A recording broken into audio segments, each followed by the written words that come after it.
The British Prime Minister Boris Johnson has just survived a no-confidence vote against his leadership. The day after the Queens Jubilee celebrations wrapped up, 40% of his party have tried to oust him. He says a win is a win. And he's right, but history is not on his side. The former Prime Minister Theresa May survived a no-confidence motion too, but it was only a matter of time. Let's go to Sky News correspondent Annalise Nielsen. She's at number 10 Downing Street for us this morning. Annalise, he survived. The question, though, is for how long?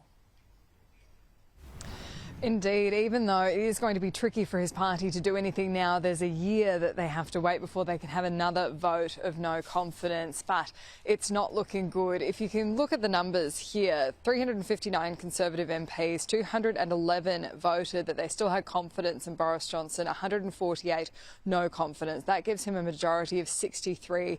And if you compare that to Theresa May, as you mentioned before, he's actually done worse. She had fewer Conservative MPs in the House, but the percentage is what we're looking at. 37% there said they had no confidence, but she had an increased majority. And so this is where he is in such a tenuous position. They were on the front foot, spinning this as being a positive, that they were happy that this vote was happening. That's from 10 Downing Street. And Boris Johnson was saying to his backbenchers in a meeting this afternoon before the vote took place that they shouldn't be taking any interest in what he described as the media obsession with his leadership. But this very resoundingly shows that it's not just a media obsession, it's a discussion within his own party.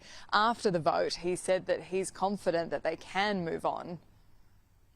I think this is a very good result for politics and for the country. I do. Just in this sense, I think it's a convincing result, a decisive result, and what it means is that as a government we can move on and focus on the stuff that I think really matters to people. Since 1924, there's only been 3 successful vote of no confidence motions. But what we have seen here is a very politically wounded Boris Johnson. What this also does is give plenty of fodder to the Labor Party. They're not going to be successful in drawing a line. I suspect he's going to lose these by-elections coming up. It's all revealed now, the war within the Conservative Party. And let's remember that it's going to be very hard for Boris Johnson to reconcile these two sides of the Conservative Party. He's not going to be able to, is the truth. And that damages not just his party, it damages the country. Laura, the question for many has been, why is this happening now? This Partygate scandal happened at the end of last year and spilled into early this year. The Sue Gray report came out recently, putting forward that information around exactly what Boris Johnson knew when. He did cop a fine, which is extraordinary for a Prime Minister in office to be subjected to a fine of that nature.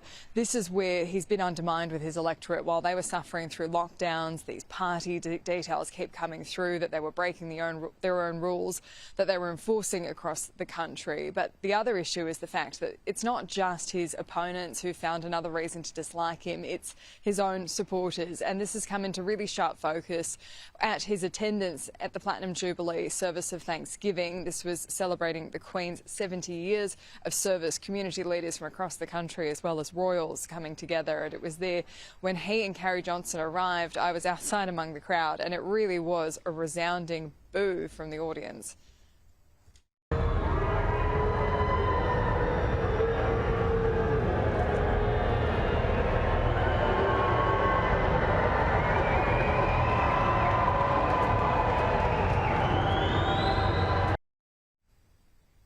And so some are saying, why now? There's no pressure of a general election coming up. But that's the other question for many in the Conservative Party. They say, look, we've got the time. We could move now, install a new leader and give them the support.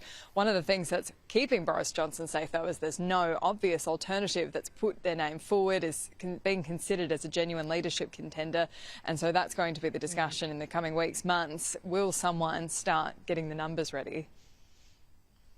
Yep, that is usually the next step, Annalise. I'm sure there's some that have been keeping their powder dry. Indeed, we'll check in soon.